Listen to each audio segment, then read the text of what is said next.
ഒരു എരുമയെ കാണിച്ചിട്ട് അതിന്റെ പുറത്ത് കയറാനാണ് എന്നോട് പറഞ്ഞത്. ഞാന് പെട്ടെന്ന് ഷോക്കായി. മാളവിക മോഹനൻ 19-ാം നൂറ്റാണ്ടിൽ ബ്രിട്ടീഷ് ഭരണകാലത്ത് കോലാർ ഗോൾഡ് ഫാക്ടറിയിൽ നടന്ന സംഭവവികാസങ്ങളെ ആസ്പദമാക്കി രഞ്ജിത്ത് സംവിധാനം ചെയ്യുന്ന ഏറ്റവും പുതിയ ചിത്രമാണ് തങ്കലാൻ. വിക്രമാണ് ചിത്രത്തിൽ നായകനായെത്തുന്നത്. ബിഗ് ബഡ്ജറ്റിൽ ഒരുങ്ങുന്ന പീരിയഡ് ഡ്രാമ ചിത്രമായതുകൊണ്ട് തന്നെ തെന്നിന്ത്യൻ പ്രേക്ഷകർ ഏറ്റവും കൂടുതൽ കാത്തിരിക്കുന്ന ചിത്രം കൂടിയാണ് തങ്കലാൻ.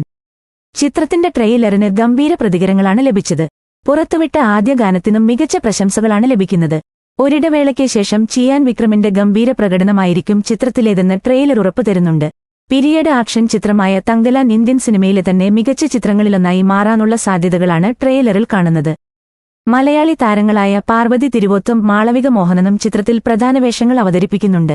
ഇപ്പോഴിതാ ചിത്രത്തെക്കുറിച്ച് മാളവിക മോഹനൻ പറഞ്ഞ വാക്കുകളാണ് ചർച്ചയാവുന്നത്. ചിത്രീകരണ സമയത്ത് ഒരു എരുമയെ കാണിച്ചിട്ട് തന്നോട് അതിന്റെ മുകളിൽ കയറിയിരിക്കാൻ വേണ്ടി രഞ്ജിത്ത് പറഞ്ഞുവെന്നാണ് മാളവിക മോഹനൻ പറയുന്നത്. തങ്കലാന്റെ ഷൂട്ടെന്ന് പറയുന്നത് തന്നെ വല്ലാത്ത എക്സ്പീരിയൻസ് ആയിരുന്നു. വേറൊരു ലോകത്തിലെത്തിയതുപോലെയായിരുന്നു. ഷൂട്ട് തുടങ്ങി 3 ദിവസം കഴിഞ്ഞപ്പോൾ ഒരു സംഭവമുണ്ടായി. ഞാന് മേക്കപ്പൊക്കെ ചെയ്ത് സ്പോട്ടിലെത്തിയപ്പോൾ രഞ്ജിത്ത് ഒരു എരുമയുടെ അടുത്ത് നിൽക്കുകയാണ്. എന്താണ് സംഗതിയെന്നറിയാനു വേണ്ടി ഞാന് പുള്ളിയുടെ അടുത്തേക്ക് ചെന്നു. ആ എരുമയെ കാണിച്ചിട്ട് കൊള്ളാമോ എന്ന് ചോദിച്ചു. കൊള്ളാമെന്ന് ഞാന് പറഞ്ഞതും അതിന്റെ പുറത്ത് കയറി ഇരിക്ക് എന്ന് പറഞ്ഞു. ഞാന് പെട്ടെന്ന് ഷോക്കായി.